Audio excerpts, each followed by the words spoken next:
This week, a single, unheralded manifest crossed the desk of a senior analyst in Tokyo.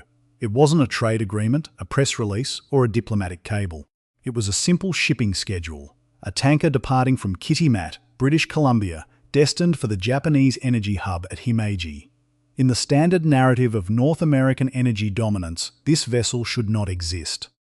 According to the architecture of trade that Washington has spent the last 2 years cementing, the energy flowing to Japan's industrial engine is supposed to originate in the US Gulf Coast, move through the Panama Canal, and arrive under the banner of American hegemony. But that manifest signals a reality that is far more inconvenient for the administration in Washington. Canada has quietly moved from being a captive supplier to the United States to a strategic energy competitor on the Pacific stage. The timing is not coincidental. It is a calculated pivot forced by the collapse of the Middle Eastern energy corridor. When the Strait of Hormuz was effectively shuttered in February 2026, it didn't just cause a price spike. It shattered the underlying assumption of Asian energy security.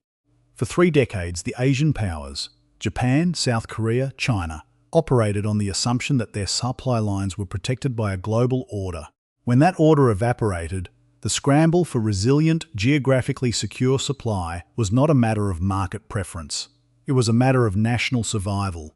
While the American administration doubled down on pressuring Japan to commit to the Alaska LNG project, a multi-billion-dollar, high-risk proposition that currently exists mostly as a series of letters of intent and optimistic, unaudited cost projections, Canada was already delivering. The strategic math is brutal in its simplicity. LNG Canada at Kitimat is not a proposal. It is an active producing asset. It is operational.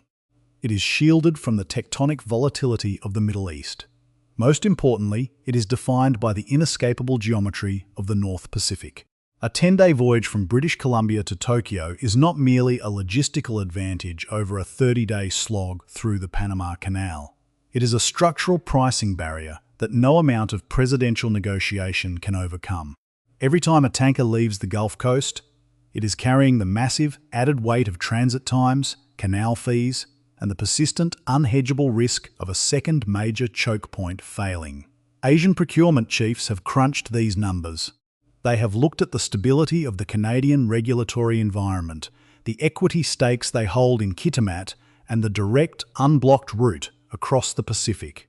They have concluded that the promise of American energy independence is a product for a world that no longer exists, while the reality of Canadian energy production is the hedge they need for the one that has just arrived. This shift reveals a deeper, more uncomfortable truth about the Canadian-American energy relationship. For years, the United States treated Canadian energy, particularly oil and gas, as a static, reliable, and subservient component of its own energy dominance.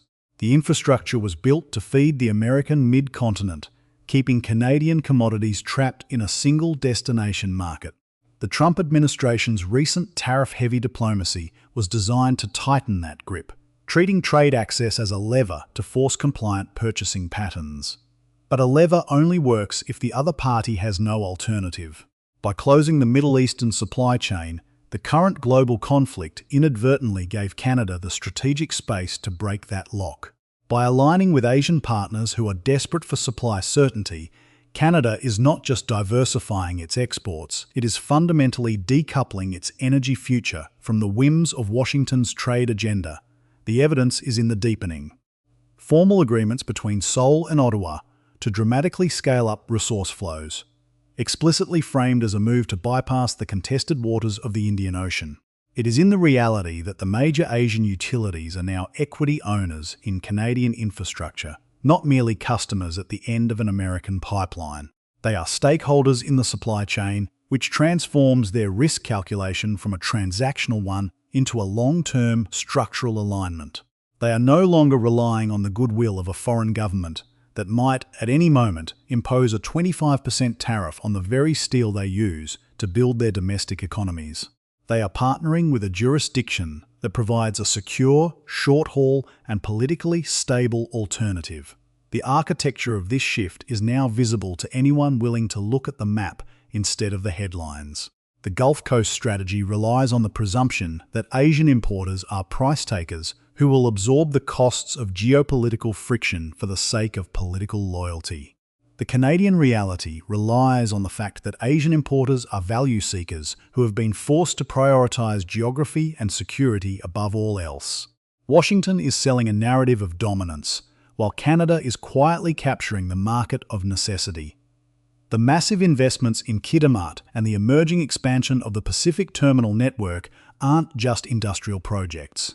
They are the components of a new, sovereign energy strategy that treats Canada's Pacific coast as a gateway to the east, rather than an appendage to the south. However, we are only beginning to see the ripple effects of this reconfiguration.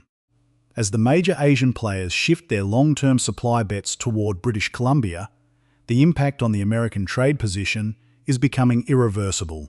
But the most consequential question remains: how will Washington react when it realizes that its primary energy partner is no longer waiting for permission to look westward?